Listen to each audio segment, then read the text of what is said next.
United 5, Leicester City 2. My goodness me, Katie, the comedian. Streets of saying Phillips holding man of the match. That's a question actually. Yeah, who would be your man of the match? Easy.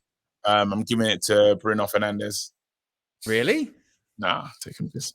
My man of the match has to go to Casemiro. Solid performance, done what he needs to do, and yeah, like simple job done. You know, like goes out there, runs all over the place, committed, and that's what you want to see. Do you know Casemiro speaks perfect English? Like, I don't know. It's good. It's better. He speaks good English, bro. Like he's like good. Like every time I see him, I think, oh man, I don't know if you just like you understand me totally. Perfect. Doesn't talk that much. Good English, mate. Good English. Really what he does. English. Yeah, but 5 goals to 2. Obviously, now a lot of discussion will be about, you know, this with the players not playing for Erik ten Hag, etc., etc. Do we have to sort of take a step back and go, look, scored goals today? Fairness, couldn't do that under Erik, you know, but it's a Leicester reserves. It's Carabao Cup midweek. The true test is on Sunday, but you can't ask for much more, can you? Yeah, definitely. Like Man United needed to win this game. There was a feeling of relaxed. There was a feeling of, you know, I don't know, maybe they can feel the fresh start. Maybe they feel a sense of difference. You know, like Ten Hag's style, Ten Hag's tactics, and how he wants to play is quite rigid. Players, there's certain in terms of where he wants everyone to be. For Ten Hag's system has to be perfect. Everyone has to do their job perfectly for Ten Hag's system to work, you know, and that's not something they had to do today. You know, they was told to just go out there and enjoy their football, and these lot without pressure, and you know, when they have to show a bit of bite and mentality, they're gonna be fine. When they're under the cosh and pushed, that's when you start to see the team crumble. You know, so again, this wasn't a game to really judge Man United. You'll really know Man United when we're really Premier League 14th. We have to do something about that. Are they going to shoot the metal? We've been doing that in the Carabao Cup already this season, haven't we? Right? We played Barnsley 7-0 or whatever it was, you know. Yeah, and even in the Europa League, you know, haven't lost a game, 3 draws, yeah. But what's cost Erik ten Hag's job this season was the league form, wasn't it? Being 14th in the league.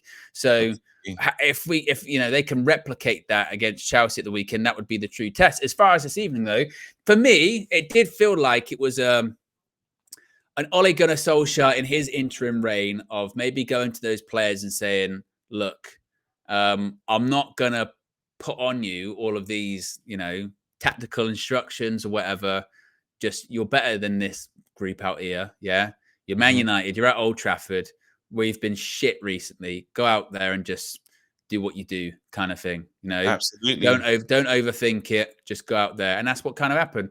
Bozo genes still exist, clearly. You know, with the goals we conceded, bit of luck on our side as well. I think, you know, you can't necessarily say that some of the goals we got weren't lucky today. I mean, look at them. You know, Dalot could have probably been offside for the second one. You get the bouncing around, you get the deflection rather with Bruno for the free kick. You get bouncing off 2 posts and Casemiro puts it in. For the one in the second half, they do a short pass back that Bruno rounds the goalkeeper with. So there's luck on our side as well. There, certainly. But you have to create your own luck at the same time. Exactly. And that also builds confidence sometimes, because as a player, when you're playing, if you go, tell you what, it's going for us here today. Like, I don't know what it is, but it's going for us. That builds confidence too. So, you know, like you said, the truer test will come. We're still not totally sure when Amorim's going to be coming in. Might be after the international break, which it means that we've got Ruud for a bit longer. And if that is the case, we've got Ruud for a bit longer, then you couldn't start much better than this evening, could you? 5 goals, win through to the next round. Oh, and by the way, the team that you're playing at the weekend, they went out of the competition too. So they've got negative momentum. We've got some positive momentum. Positive momentum. Take it. And you know what? And again, we live in this competition still. You know, it's a competition I wouldn't mind winning. You know, that's me being honest with you. You know, there's some things that need to develop. Again, I'll put Xerxes on a serious fitness plan. just so he can get around the pitch. I think if this guy's fitter, we would benefit. If he now starts to do the workhorse running around thing, that's going to help us. And then that level of hold-up play, brilliant. You know, as soon as we actually just need to keep him playing. But because we're in such a weird situation, it's tough to, like, you want to blood him into the squad, but then that's going to take time, and we're not in a position to do that. Are you with me? Like, he's someone that we actually need to get, because we can't have just one striker. We actually need him to find form. Are you with me? We need strikers in general to find form, because you look at the goals this evening, don't you? You know, Garnacho scores, and to be fair, he has been doing that this season, hasn't he? Garnacho scores. 3 goals in competition.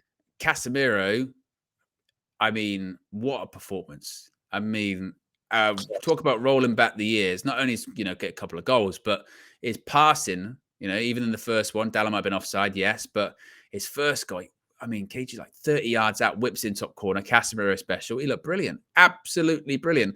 And maybe this will be interesting to see what happens tactically moving forward. There was those reports, weren't there, that Casemiro felt that the tactics under Ten Hag had exposed him and were playing not to his strengths. Maybe that might be what happens moving forward, where we're under at least Ruud. We don't know of Amorim. He might just be like, Cass, you can't get around the pitch as much, so we're going to play a little bit different. I'm going to ask you to do something different. Maybe that's what it might be. So yeah, that's positive. I think Ugarte settling. Ugarte settling is a big deal as well. Him playing next to Casemiro. Do you think that's a bit of confidence as well? Going, I know my guy's coming in as well. So Ugarte settling very nicely. He's cooking perfectly for us. You saw some of the interceptions, breaking up a play. The passes are better. Yeah, it's good. This is what we're looking for and hoping for. We want these players that we bought in to play games, to be in the team. Get the most out of them as soon as possible, and that's something we've done today with another good game for Ugarte, and you're seeing his strengths. Now there's still parts of his game that needs to develop, but I'm liking it. Another player that's doing well, Matthias de Ligt. He's another one that probably getting under the radar, but he's settling to Man United nicely. Good centre back. You're starting to say, can be reliable, can give us. You can see who's going to give us, and then a back three, man, that's going to work for us. So yeah, there's a lot to be desired. There's a lot, like we can grow off some of these performances, and if Delo can get his act together, we're laughing. Yeah. Well, Mazraoui came on and looked pretty sharp as well, didn't he? So that's positive. Again, it's just overall, it's just really what United needed, which was, again, a positive result. Not because there's a difference as well between if we'd have just won, say, like 2-1 this evening, KG, and you go, right, we're through next round. Still wasn't great. It's very similar to the weekend, but you score 5 goals. You go, well, tell you what, that can breed something, isn't it? Bigger test to just come, confidence, but still, it doesn't give us, doesn't tell us anything about are we ready to compete in the Premier League. You're not going to puff out your chest or anything like that. Now, if you beat Chelsea at Old Trafford at the weekend 2-0, or to be honest, whatever result really, you beat Chelsea at Old Trafford, you go, all right, I'll tell you what, I don't know if we'd have won that before, but that's a big result. And then you start. You do look at the next few games, and it's so funny how your perception of games can change, isn't it? Because suddenly those games we've got before the international break, Leicester again, PAOK, go, all right then, maybe we can suddenly go on a bit of a run. Why not? But it is one game at a time, because again, this is Carabao Cup midweek against Leicester reserves. You can't get too carried away. Yeah, one game out, and we're not. We've been here before. But we saw some things that we liked, and that's good enough for me. We saw some things that we said, I liked winning. To build on. Yeah, I like winning. I like the fact that we wasn't just angry in this whole stream and just like negative. That felt good. What can we do? Is what can we do in the next one? That's what it's all about. Can we go into the next fixture? And do you know what I'm really happy about? Because it is Amorim, I think it would have been really difficult for the home fans, because Ruud does have aura. He does have this thing that you like, and you can quickly fall in love with the with the fairy tale. Your old player, this, that, and the other. The players look happy. They look like they want to work for him. Like, look what Ruud was doing today with the fans, all that. And you're like, so glad Ineos have taken it out of our hands and they said, it's Amarim. Don't get excited. Don't worry about, there's going to be no Rio Ferdinand slide the contract and say, how long do you want? That's your new manager. Relax. Well, and also as well, as people are pointing out in the chat, the cups weren't an issue under Eric Ten Hag as well. It must be stress, wasn't it? Cups were not the problem. You know, So, it was domestically. Domestically, that's where our sort of problem was. So that's when, you know, the bigger tests come for the weekend. Some super chats here. Larry says, KG wants Wheatley to score so we can laugh at Xerxes. Tomorrow he will ask us why players struggle with the pressure here. Maybe because our fans can't wait to laugh at them. Your fault, KG.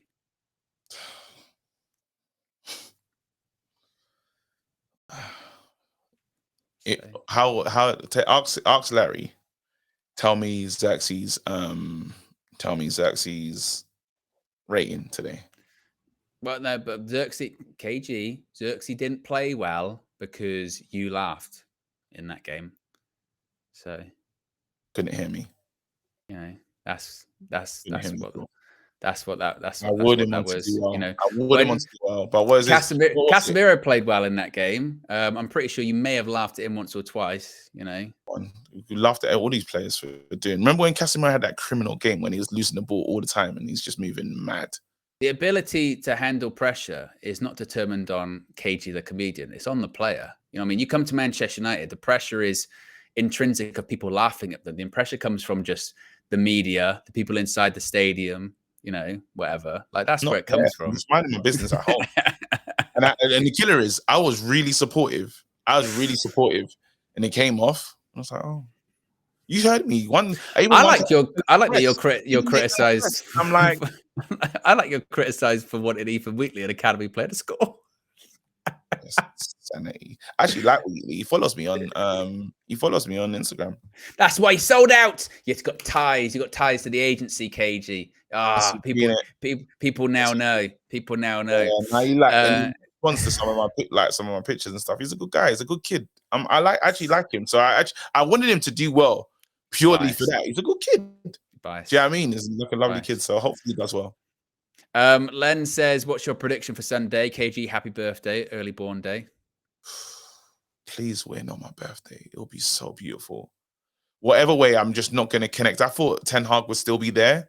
So I was like preparing for a really disconnected birthday from like, I couldn't think about my team and my birthday. It had to be two separate things. Now it's like, it's still that because it's free. It's kind of free hit-ish, but then I don't want to be in like 16th, you know, like, I don't want that, you know. Yeah. But whichever way, I'm not going to invest. I have to basically not, because I can't go out with my wife like that. That's taking a piss. Yeah, you can't. Yeah. So K-Flow says, from a petty Scorpio to another, happy upcoming birthday, KG. Mine is the 5th. We will enjoy on Sunday. Chelsea tears at Old Trafford. JP says, the real modern day fable is Xerxes versus Shaw. Humphrey says, we were playing like prime Real Madrid. I won't go that far. Eminem's been a member for 5 months, says, good win, lads. We seem more organised on the counters. Always felt we overthought under Eric Ten Hag. Rashy right-wing gimmick needs to stop. We never involve him. Another super chat here says, 2 have to go. You can only keep one. A full English, a Sunday roast, or a summer barbecue. Also, we finally have a manager that can use shampoo. Glory, glory, Man United. Sunday roast. You can only keep Sunday roast. That's what you were saying. Yeah, I'd agree with that, KG. Sunday roast is beautiful. You can't beat that. And Antonio says Instagram tax is nasty. Yeah, Insta tax that's for Wheatley, innit? Yeah, the Insta tax is crazy. I tell you what, now that's what's going to be. You've let that slip. You shouldn't have let it slip, KG. I don't care. Wow, that's what they'll be saying. That's what they'll be saying. Something along those lines. As far as the draw, I don't know when they're going to do it. Sometimes they take their bloody time doing the draw. Yeah, we can wait for it. We can wait for it. I say, what is it? Are we close to it? Is it? No, it won't be the draw because Spurs and Spurs, still going. I mean, yeah, there will be. It'll probably still in the show after this. It'll probably still be a while as to what it is. So yes, very funny, Kate. You said man of the match. Who's your my man of the match? I'd probably give it Casemiro as well. I think he did really well tonight. Him and Ugarte. I thought looked really, really solid. And I suppose moving forward, if I had to, we'll talk about it before, probably on the Trinity and stuff like that. But coming out of tonight's game, if I had to ask you for a prediction, bear in mind recently your predictions have been Man United are going to lose. United. No, I'm going to predict we're going to win. 2-1 United. Joshua Zirkzee to score. He's not going to start. But if he does, loved it. Genuine question. What happens, by the way? Let's say, hypothetically, I know I'm getting carried away here, but let's say Ruud wins all of his games as interim. Not to say that means Amorim's not coming in, but do you think there's then a conversation about how do we keep him involved? No. It's got to be whatever Amorim wants to do, let's do that. You think you just go regardless? You can't have Michael Carrick settings. It'll just get weird, especially if he's not his guy. Then it's like there's that thing. No one was looking at Ten Hag versus Ruud, and then we're reading into arguments and stuff that weren't probably there, probably supporting and backed each other. Yeah, there was that thing, wasn't there, when they were like, yeah, people were like, "Who's the real manager here?" Because Ruud was more animated than Eric, sort of thing. And then that guy done well. He's got 100% win record. You're the new guy, and I don't need anything that's gonna derail. To get if it's gonna work, if it's what Amorim wants, then by all means. But if he doesn't want it, no, I'm not interested. He's got to run it his way. And if he sees him as part of this team, wicked. If he doesn't, then he has to go. Simple as that. Look at that, ruthless KG. He's back. So there you go, guys. That is the match view for you. How many likes did we end up at? We are at nearly 2,300 on the way out. If you haven't already, let's see if we can get it to 2,500. KG's got a spin. Can I ask you? What time are you doing how long's your calling gonna be? I will be live after this, probably midweek Carabao Cup, maybe like half an hour, something like that, half an hour, 45 minutes. Cool. Because I'm doing pro clubs later, so we're the delegates. Wow, I've heard, pro clubs is getting very, very, touchy. There's 2 teams. Knives in the back. There's 2 teams. Yeah, Joe Blackman's got Where's a team. mine invest? Who did I invest in? You're with the delegates. I was going to say, otherwise, I'm going to have to make some calls. Mismanagement of my funds. What's going on here? Yeah, we're the delegates. It's fine. Okay, cool. Good. Joe Blackman's got his own team. You know what to do, guys. In the video description, go and subscribe to KG, the comedian. For his birthday, you might as well. If you can't get him a gift, you might as well go and subscribe to his channel. Why not? That would be lovely. Yeah, absolutely. Right. Anyway, guys, we're out of it. I'll be live with a full-time view very, very shortly. A reminder as well, we'll be back Sunday, KG and myself, another KO match for Manchester United versus Chelsea. And also there should be fan views and stuff like that coming from Flex outside Old Trafford for this one. Ruud van Nistelrooy's first game. We're out of here. Peace.